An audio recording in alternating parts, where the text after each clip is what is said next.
Welcome to perfectly delicious. ఈరోజు మనం చూడబోయే డిష్ మటన్ బోటీ కర్రీ. రండి ఎలా తయారు చేసుకుందామో చూద్దాం. ముందుగా స్టవ్ వెలిగించి ఒక కుక్కర్ పెట్టుకుందాం. ఇప్పుడు నేను ముందుగానే బోటీని ఒక 4-5 సార్లు కడిగి శుభ్రం చేసి ఉంచుకున్నాను. ఇప్పుడు దీన్ని కుక్కర్లో వేసుకుందాం. ఇది మనలో ఎంతమందికి నచ్చుతుందో తెలీదు, కానీ ఇది మంచి టేస్టీగా ఉంటుంది. ఇప్పుడు దీనికి తగినన్ని ఉప్పు మరియు పసుపు వేసి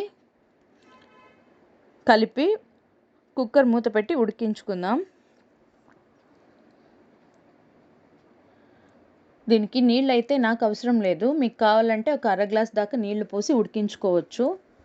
ఇప్పుడు దీన్ని 3 విజిల్ వచ్చేదాకా ఉడికించుకుందాం.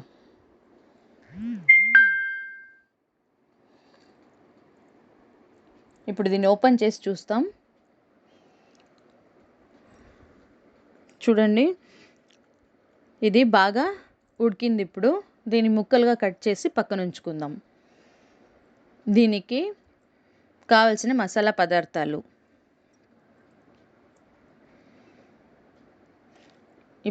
ఇప్పుడు ఒక కడాయి పెట్టుకొని దీనిలో 1 స్పూన్ నూనె వేస్తున్నాను. ఇందులో మసాలా దినుసులు, ఒక 2 యాలకులు, 2 లవంగాలు, ఒక చిన్న పీస్ చెక్క మరియు అర స్పూన్ సోంపు వేసి చిటపట్లాడాక ఒక పెద్ద ఉల్లిపాయ ముక్కలు ఇలా కట్ చేసి దీన్ని వేగించుకుందాం. ఇది బాగా ఎర్రగా వేగాల్సిన అవసరం లేదు. దీంట్లోనే 2 టమాటా ముక్కలు కూడా కలిపి మగ్గించుకుందాం. ఇది కూడా చాలాసేపు మగ్గించాల్సిన అవసరం లేదు, ఎందుకంటే మళ్ళీ మనం దీన్ని గ్రైండ్ చేసి కర్రీ చేసుకోవాలి కాబట్టి. ఇది సగం ఉడికాక ఇందులోనే మనము చివరగా కొంచెం కొత్తిమీర వేసి కలిపి స్టవ్ ఆఫ్ చేసుకుందాం. ఇది కొంతసేపు చల్లారేదాకా వెయిట్ చేసుకుందాం. ఈ ఫ్రై చేసుకున్న మసాలా దినుసులు ఇప్పుడు నేను ఒక మిక్సీ జార్కి వేసుకొని ఇందులోనే నేను తీసి పెట్టుకున్న 1 కప్పు టెంకాయ ముక్కలు కూడా కలిపి మెత్తగా గ్రైండ్ చేసి పెట్టుకున్నాను. ఈ బోటీ ముక్కలు బాగా ఉడికింది. ఇప్పుడు మనం కర్రీ రెడీ చేసుకుందాం. ముందుగా స్టవ్ వెలిగించి ఒక గిన్నె పెట్టి ఇందులో నేను 2 స్పూన్ల ఆయిల్ యాడ్ చేస్తున్నాను. ఇందులో ఒక 2-3 చిన్న చిన్న ముక్కలు కల్పాసి వేసి ఇందులోనే ఒక రెమ్మ కరివేపాకు కూడా వేసి చిటపటలాడిస్తాం. తర్వాత ఇందులో గ్రైండ్ చేసి పెట్టుకున్న మసాలా కూడా యాడ్ చేస్తున్నాను. ఇది పచ్చివాసన పోయేదాకా బాగా మగ్గించుకోవాలా. దీనికి ఒక 4-5 నిమిషాలైనా పడుతుంది. చూడండి, బాగా ఒకసారి కలిపి మూత పెట్టుకుందాం.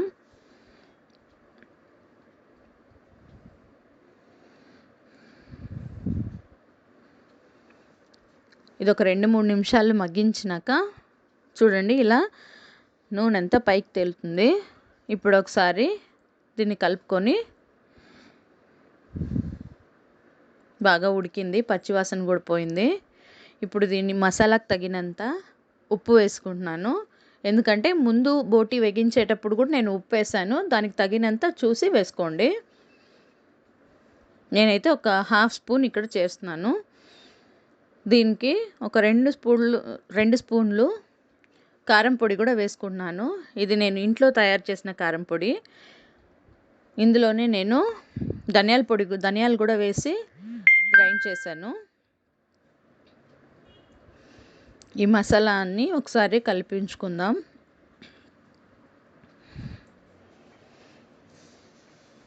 ఈ మసాలా పచ్చివాసన కూడా పోయేదాకా ఉడికించుకుందాం.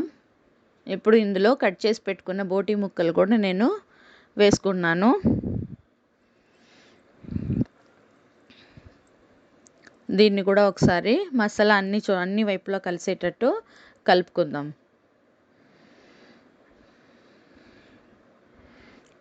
చూడండి ఇలా.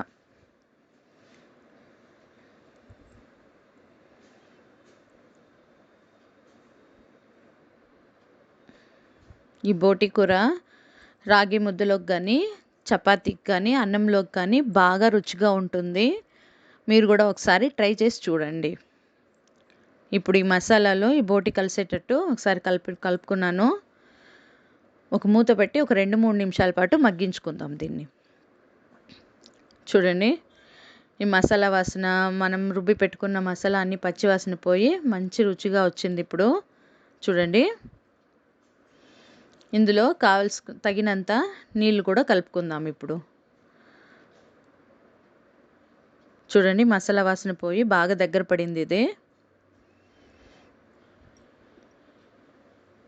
ఇప్పుడు కొంచెం నీళ్ళు కూడా కలుపుకుందాం. నేనైతే ఇక్కడ మసాలా రుబ్బిన నీళ్ళు, మళ్ళీ బోటి ఉడికించిన నీళ్ళు నాకు సరిపోయింది. మీకు కావాలనుకుంటే వేరే నీళ్ళు కూడా మీరు దీనికి యాడ్ చేసుకోవచ్చు. సో ఈ కన్సిస్టెన్సీ నాకు సరిపోయింది. ఇప్పుడు ఒక మూత పెట్టి దీన్ని ఒక 2-3 నిమిషాల పాటు ఉడికించుకుందాం. దీనికి ఒక అరకట్టు సోయాకు వేసుకుంటున్నాను. ఈ కర్రీకి ఇది చాలా టేస్టీగా ఉంటుంది. ఒకసారి మీరు ఇట్లా ట్రై చేసి చూడండి, మీకు బాగా నచ్చుతుంది ఇది. నాకైతే ఈ కూరలోకి ఈ ఆకు చాలా ఇష్టము, అందుకని నేను కలుపుకుంటున్నాను. దీన్ని కూడా ఒక మూత పెట్టి ఒక 2-3 నిమిషాలు ఉడికించుకుందాం. చూడండి ఇలా నూనె అంతా పైకి తేలిన తర్వాత బోటి కర్రీ రెడీ అయింది. చివరగా కొత్తిమీర చల్లి స్టవ్ ఆఫ్ చేసుకుందాం. మన రుచికరమైన బోటి కర్రీ రెడీ.